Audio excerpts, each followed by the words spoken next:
Welcome back to the channel and welcome back to another quick pick prediction video. In this video, I'll be predicting the light heavyweight bout between Maxim Grishin versus Philipe Lins. And I'm gonna go high confidence Maxim Grishin to beat Philipe Lins. I'm gonna try to find the track record, like who has a clearer path to beating who. It's Maxim Grishin. We look at a lot of Philipe Lins, at least more so recently recent losses for Philipe Lins. It has come to more technical striker like Andre Arlovski, Tanner Bozer, and that's the two. I think it's probably another case of another loss on that record as well. But like that's the two that stick out to me, and like they were both one knockout loss, one decision loss. And Maxim Grishin is a more technical striker. He has solid takedown defense, underrated offensive takedowns. I feel like he has to be the larger man, and both of these guys are former heavyweights or have spent time at heavyweight and now came to 205 around the same time. But yeah, I don't feel like Philipe Lins' offensive takedown is all that necessarily stellar. And I feel like at best it's going to kind of cancel out as far as wrestling and wrestling defense. It's going to cancel out. I don't really see Philipe Lins having a great success with his wrestling. I don't see him having great continual success with his wrestling. I feel like he might be able to get a takedown or two in this fight, maybe. But as far as establishing control, I can't see that. And definitely not consistently establishing control. No, I feel like Grishin just picked the shots better, got better footwork, got better shot selection.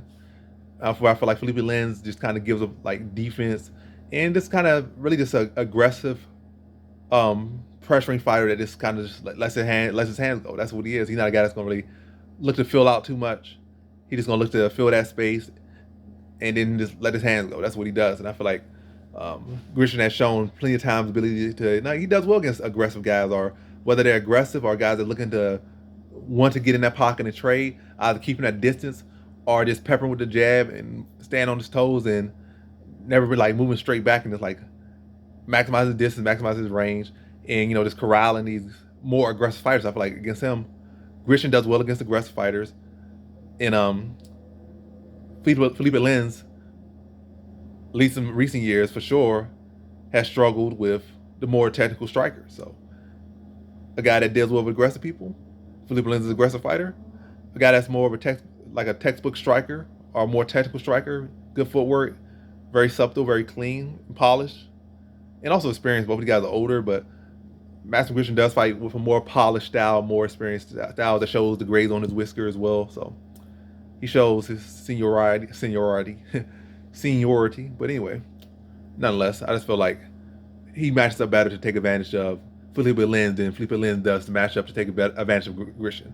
It's speculation, but from what we've seen, Grishin definitely has a more proven path to victory. I might say stoppage within there, but I'm gonna go decision. Like both of the guys come off decisions or fights they should have stopped, but neither of them were ever really super close to stopping their opponents. I'm gonna say like decision.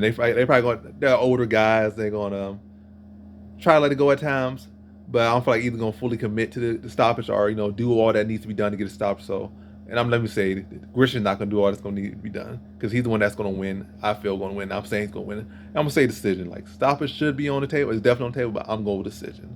So I feel like Grishin just pick his shots well, take advantage of his aggression, but I don't think he's gonna fully put the go all in to get the stoppage. So it's gonna probably end up being a decision. Probably a lot of what's going on. Lins get hurt, probably looking to go for sloppy takedowns, or not even sloppy takedowns, go for takedowns just to catch some air, to just get his wits about him again, or look to clinch up and really just kind of just drain the clock off. But it's not enough to get him to win on Lins side, but enough to keep him in the fight and give him a fighting chance and keep him off the canvas and whatnot. But yeah, that's all going to aid in the fight going to the decision and time drain off the clock, and also the fact that Grishin is not going to fully commit to the going for knockout because as an older guy, I really ain't got much time left. So why just take a safer win than risk getting knocked out, especially at this level. Beating Lins even phenomenally not going to get you a title shot or really push you too far up the division. It's going to get you on a highlight reel, which is going to help. But yeah, risk versus reward. But nonetheless, the more polished striker to beat the more aggressive striker. So in this one, I got Maxim Grishin via decision.